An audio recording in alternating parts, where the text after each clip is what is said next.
বাইরের street food গুলোর মধ্যে সবথেকে মুখরোচক খাবার হলো চটপটি। এটা আমরা কম বেশি সবাই অনেক পছন্দ করে থাকি। বিশেষ করে আমরা মেয়েরা অনেক বেশি পছন্দ করি। এটার দোকান দেখলেই মনে হয় যে কখন চটপটি খেতে যাব। Hello everyone, welcome back to my channel. আশা করছি সবাই ভালো আছেন, সুস্থ আছেন। ওয়েলকাম করছি আমার নতুন একটি কুকিং ভিডিওতে। আজকে একদম ঘরোয়া স্টাইলে ঝালে ঝালে চটপটি বানিয়ে দেখাবো। আশা করি আপনাদের ভালো লাগবে। এখানে আমি 250 গ্রামের মতো চটপটির ডাল, যেটাকে ডাবলি ডাল বলে, যে কোনো মুদিখানার দোকানে আপনারা এটা পেয়ে যাবেন। আমি প্রায় 6 থেকে 7 ঘন্টার মতো এটাকে ভিজিয়ে রেখেছি। ভিজিয়ে রাখার ফলে এটা একদম ফুলে ফেঁপে উঠেছে। সেদ্ধ হতেও বেশি টাইম লাগবে না। আর খোসাগুলো আলগা হয়ে গিয়েছিল, আমি খোসাগুলো বেশিটা একদম তুলে ফেলেছি, কারণ খোসা একদম দাঁতের নিচে পড়লে ভালো লাগে না খাওয়ার সময়। আর এখানে সামান্য একটু হলুদ আর সামান্য একটু লবণ দিয়ে আমি সেদ্ধ বসিয়ে দিব।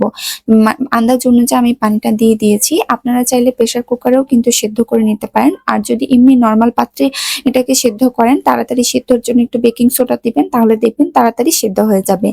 আর আরেকদিকে আমি 2টা আলু আর একটা ডিম সেদ্ধ বসিয়ে দিলাম। তো ওগুলো সেদ্ধ হতে হতে আমি এখন টকটা রেডি করে নেব। তেঁতুলটা আমি আগে থেকেই পানিতে ভিজিয়ে রেখেছিলাম যাতে নরম হয় আর কাঠটা বের করতে আমার সুবিধা হয়। যেহেতু আমার এই তেঁতুলের টকটা বাইরে থেকে কেনা, আর এগুলোর মধ্যে অনেক ময়লা থাকে, যার কারণে আমি একটু ভালো করে এটাকে ছেঁকে নেব। ছেঁকে নিলে তেঁতুলের কাঠের মধ্যে কোনো রকম ময়লা থাকবে না, তেঁতুল টকটা একদম পারফেক্ট হবে।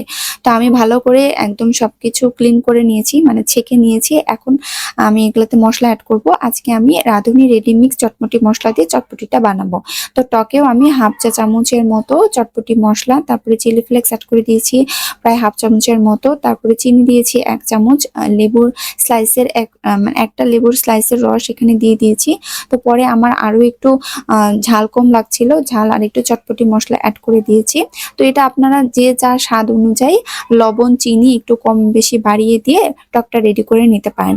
আর এখানে আমি সালাদগুলোকেও কেটে নিচ্ছি, শসা, গাজর, তারপরে টমেটো, পেঁয়াজ কুচি, কাঁচামরিচ সবগুলো ছোট মানে টুকরা করে কেটে নিয়েছি, আর ডিমটাও গ্রেট করে নিয়েছি। এদিকে আমার ডালটাও কিন্তু সেদ্ধ হয়ে গেছে, প্রায় আধা ঘন্টার মতো লেগেছে আমার ডালটা সেদ্ধ হতে। ডালটা একদম ওভারকুকড করা যাবে না, যেন গলে না যায়, এদিকে খেয়াল রাখতে হবে। মানে এরকম সিদ্ধ করতে হবে, গোটা গোটা থাকবে কিন্তু একদম চাপ দিলে একদম গলে যাবে এরকম। এই যে দেখেন আমি একদম কিন্তু ভিতরে সিদ্ধ হয়ে গেছে, একদম সফট ভাবে সিদ্ধ হয়ে গেছে। এখন এটাতে আমি সেদ্ধ আলুগুলো অ্যাড করে দেব ছোট ছোট টুকরা করে, মানে এরকম আধা ভাঙ্গা করে, আর চামচ দিয়ে একটু করে নাড়তে থাকবো। আরো পানি অ্যাড করে দিলাম একটু, যাতে করে সব মশলাগুলো যখন দিব একদম ভালোভাবে মিক্সড হয়ে যায়।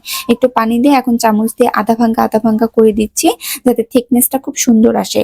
আর এখানে 3 চামচের মতো চটপটি মশলা, হাফ চামচের মতো আমি গরম মশলা অ্যাড করতেছি, আর আরো অ্যাড করব হচ্ছে ভাজা জিরার গুঁড়া প্রায় হাফ চামচের মতো। আর লবণটা টেস্ট করে দেখেছি, আমার লবণ একটু কম লাগছিল, যার কারণে লবণ অ্যাড করে দিয়েছি। চটপটি মশলাতে কিন্তু লবণ থাকে, যার কারণে খুব বেশি একটা লবণ লাগেনি। আর এরকম নেড়ে চেড়ে এরকম একটা থিকনেসে আনবো। আমার কাছে এই থিকনেসটাই পারফেক্ট লাগে, মানে এরকম চটপটির এই ঘনত্বটাই একদম পারফেক্ট লাগে। তো এরকম ঘনত্বেই নামিয়ে ফেলবো। আর অফ স্ক্রিনে আমি ফুচকার পাঁপড়ও কিন্তু যেটা বাজারে কিনতে পাওয়া যায় সেটা 8-10টার মতো ভেজে নিয়েছি। এখন আমি প্লেটে সার্ভ করছি। প্রথমে চটপটি দিয়ে দিলাম, তারপরে আবার একটু টক। এখন নিজের ইচ্ছা মতো সালাদ, পেঁয়াজ, কাঁচামরিচ, টমেটো যা যা লাগে। আর বাসায় বানালে এটাই একটা সুবিধা যে আপনি যে জিনিসটা পছন্দ করেন, যেটা বেশি খেতে পছন্দ, পাঁপড় বেশি পছন্দ করেন না টক বেশি পছন্দ করেন, যেটা দিতে পছন্দ করেন সেটা বেশি বেশি করে দিয়ে খাওয়া যায়। তো সব মিলিয়ে আজকে চটপটিটা খেতে অনেক বেশি মজা হয়েছে। আর শীতের সন্ধ্যায় চটপটি, গরম গরম চটপটি খেতে কিন্তু খুবই মজা।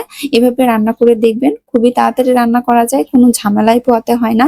বাসায় যদি এরকম হেলদি হেলদি চটপটি বানানো যায়, তাহলে বাইরে খেতে যাবো কেন। আজকের মতো এখানে, সবাই ভালো থাকবেন। আল্লাহ হাফেজ।